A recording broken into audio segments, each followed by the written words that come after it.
With two recent stories about alleged domestic violence involving public officials, there is more concern these days about how actions in a private setting affect the workplace. That especially goes for the case of a school administrator in Boston who admitted to the report by police that he assaulted his wife.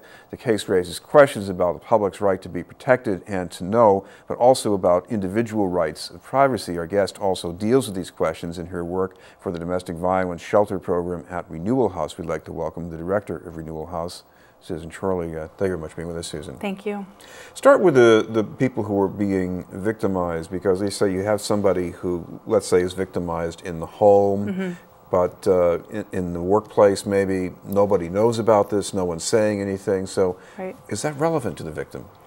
Oh yes, I definitely think it is. I mean, I think the reality of survivors of domestic violence is the amount of isolation and silence that there is around their experience, and the fact that even when they want to reach out or talk about what's going on, I mean, in addition to the shame and the humiliation about it, is the reality that a lot of people don't really understand what the experience is like and or don't want to listen to it. Talk about the long-term thing. This is not just what happens right when the violence is taking place. Right.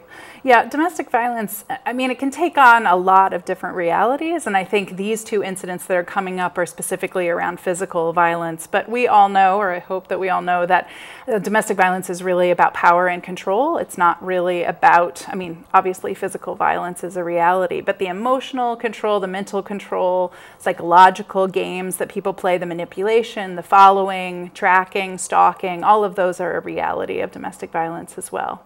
Well, what's common nowadays is that if something does go on in the home or some other part of one's private life, the employer is supposed to maybe take cognizance of this. More organizations are doing it. Why is that?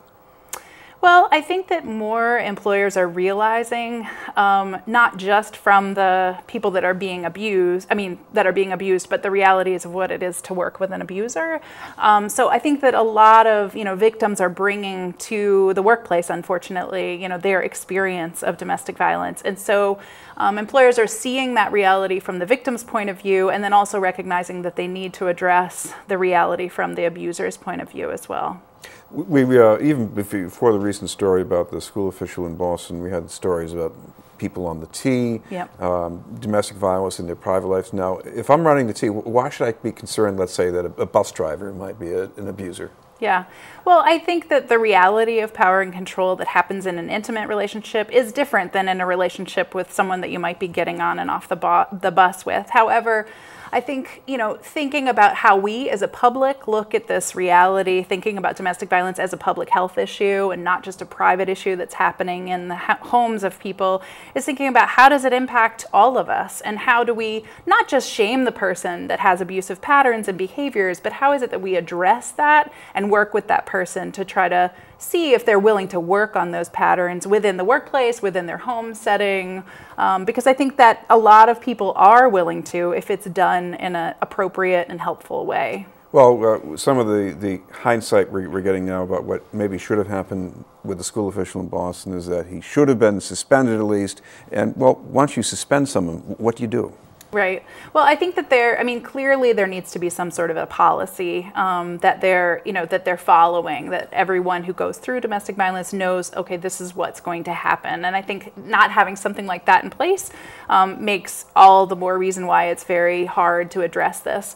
But I think in addition to suspending someone, I mean, there need to be some policies around what are the things that we're asking this person to do? How are we holding them accountable? What are we making sure and tracking that they're following through on that we're asking of them, especially when they're, in the public eye and really, in many ways, a symbol of, public volunteerism in the community or education in the community. I mean, it's important for those folks to be thinking about themselves and their own personal growth as they're mentoring other people around them.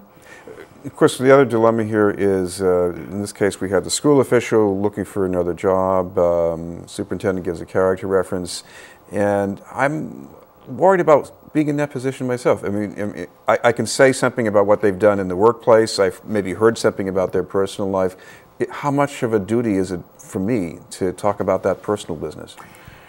Yeah, I think that that's incredibly complicated, and I think it goes into sort of all kinds of legal implications of what you're allowed to say. But I would imagine that on a person's Corey, you know, this stuff would come up. I would imagine on his Corey, whether she said something or not, this information was going to be made public at some point. I do think, you know, at least in my experience, I feel like saying, you know, here's some concerning things that I'm wondering about this person, and I just want to give you a heads up. Maybe not completely describing all of the details of it, but just letting another colleague to colleague know these are some concerns that I have. Well, we should mention if anybody does want to find out anything about your program or get some help from it, is there a way that they can follow up with that? Sure. Renewal House is a program in Roxbury, and our hotline number is 617-566-6881, and they can call us there for more information. Thank you very much for being with us. Thank you. From Renewal House, Susan Chorley.